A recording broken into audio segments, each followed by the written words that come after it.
শস্য ভাণ্ডার খ্যাত জেলা জয়পুরহাট ধান ও আলু উৎপাদনে বিখ্যাত হলেও তালাই উপজেলার মহসিন আলী প্রামাণিক নামের এক তরুণ উদ্যোক্তা ফিলিপাইন জাতের কালো আখ চাষ করে ব্যতিক্রমী উদ্যোগ গ্রহণ করেছেন।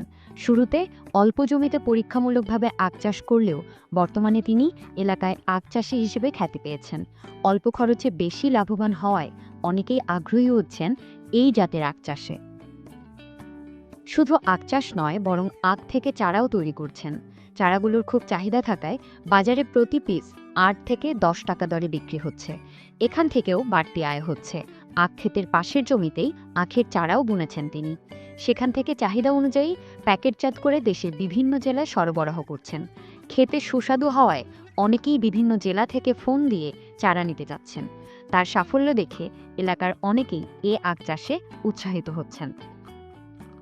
এবছর উপজেলার ৫ গ্রাম এলাকায় প্রায় ২০ বিঘা জমিতে আখ চাষ হয়েছে।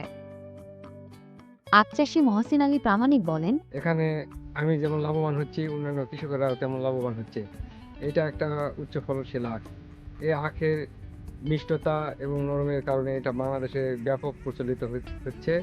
এটা অনেক মানুষ উদ্যোক্তা আগ্রহী এটা চাষ করার জন্য। মহসিন আলী আরও জানান, আমি আসলে এটা প্রথমে ইউটিউব দেখে আগ্রহী হই। ইউটিউব দেখে আমি মনে মনে চিন্তা করি যে এটা আমি চাষ করব। তখন আমি আমার পাশের জেলা থেকে এটা সংগ্রহ করি এবং আমি চাষের জন্য গত ৩ বছর আগে আমি জমিতে রোপণ করি।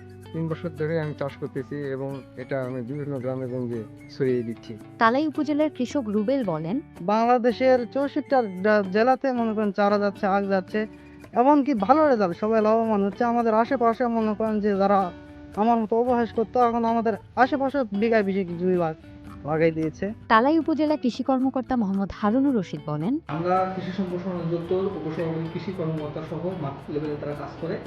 আমরা নিজেরাও যে কৃষকদের পরামর্শ দিচ্ছি তারা যেন এই আখের চাষ বৃদ্ধি করে, কারণ এতে লাভও আছে এবং বাজারে কৃষকের চাহিদাও আছে।